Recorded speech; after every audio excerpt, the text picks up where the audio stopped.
All right, so guys, this is number 8 out of 11.4, and it says you decide to take a science course, an English course, and a math course during the next term. The available courses that you can take are listed in the table. Complete parts A through E below.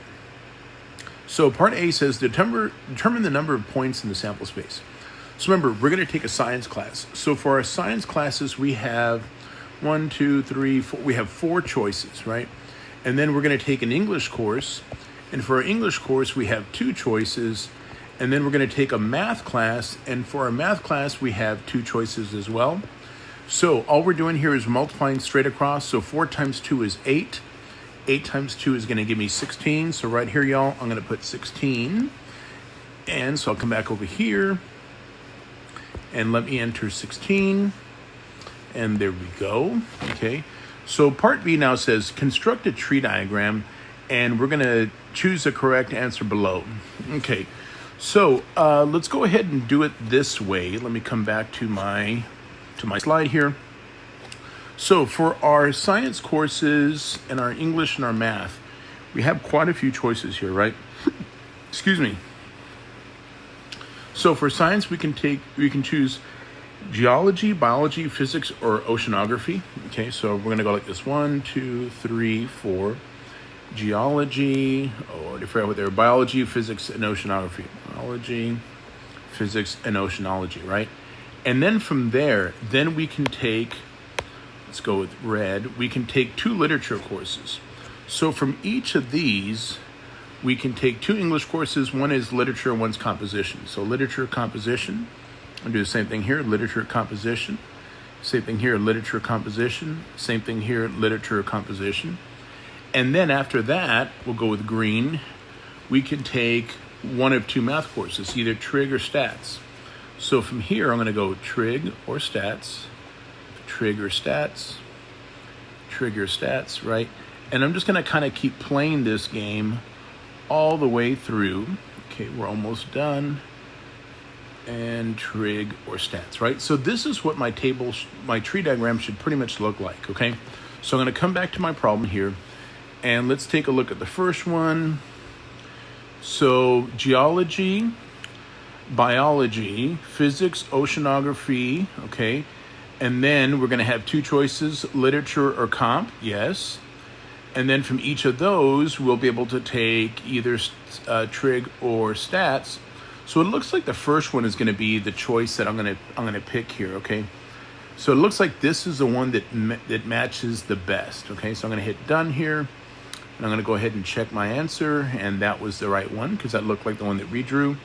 Okay, so now we're going to determine our sample space, right? So guys, when I come back over here, let me get back to my slide, and I'll write them in blue. So what I'm going to do is I'm going to just follow kind of like the little branches. So geology, literature, trig, geology, literature, stats, geology, composition, trig, geology, composition, stats, right?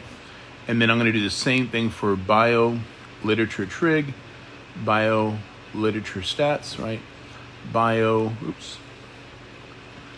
composition, trig, bio, composition, stats, right? And I'm going to keep going down each of these branches, right? So when I come back over here, and remember, we'll come back to our answer. Remember we said for part A, we were going to have 16. So let's see, it looks like the last 2 are probably the ones that have 16. So I just want to make sure that we're getting all the choices, right? And it looks like the third one is the one we want, right? Because there is no C at the end for math, right? It should be like geology, literature, trig, geology, literature, stats, right? Geology, composition, trig, so on and so forth, right? So that's going to be my choice there. Okay. And then part C says determine the probability that composition is selected. Okay. So what I'm going to do here, I took a screenshot there because I want to show you all that on my next slide. Okay, here we go. Okay, so the question here says determine the probability that composition is selected. So remember, we have a total of 16 choices, right? And what I'm going to do is I'm going to find the ones that have C for composition. Okay, so look, There's 1, and there's 2, and 3 and 4, and 5 and 6, and 7 and 8. So it looks like 8 out of the 16, and we can reduce that. We can divide them both by 8. So that's going to give me 1 over 2, okay? So I'm going to come back to my choice here for part C, and I'm going to put 1 over 2. We'll check our answer, and we got it, okay? And then part D says, determine the probability that literature and biology are selected.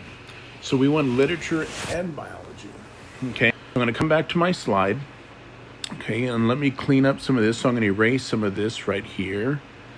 And we said we wanted both literature and bio, okay?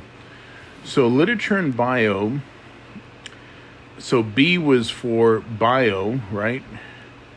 So there's biology and literature, there's 1. There's another biology and literature, that's 2. So again, now this is going to be 2 out of the 16. We can divide each of them both by 2. So that's going to give me 1 over 8, okay? So come back over here, and I'm going to enter in 1 over 8, okay? There we go, we got that part. And then part E says, determine the probability that physics is not selected. Okay, so we want not to select physics. So let me back again, okay? And I'm going to clean up this mess just like I did earlier. And we do not want physics. So I don't want physics. So I'm going to scratch out this one. I'm going to scratch out that one, and that one. Those are the ones I do not want, okay? So now we have 1, 2, 3, 4, 5, 6, 7, 8, 9, 10, 11, 12. So we have 12 out of the 16. And again, I'm going to reduce this, y'all, by dividing them both by 4. And that's going to give me 3/4, right? So I'm going to come back to my answer choice right here. And I'm going to enter in 3 over 4, right? And we got it, okay? So guys, before I finish the video here, the one I really want to point out that what really helped me so much in doing this particular problem was once we were able to list our sample space, right? Then it was easier because now I'm looking at what I'm going to be using, right? So that means I don't need this info, I don't need that info, I don't need that info, but I need the one in my red box because then I can kind of pick and choose from there, right? And remember how we came up with that? We made our tree diagram and we just started listing our possibilities. And, I didn't list every single one. I just kind of wanted to show you the process. But this is basically what it was we were doing, okay? If you all have any questions, guys, let me know. I'm happy to help.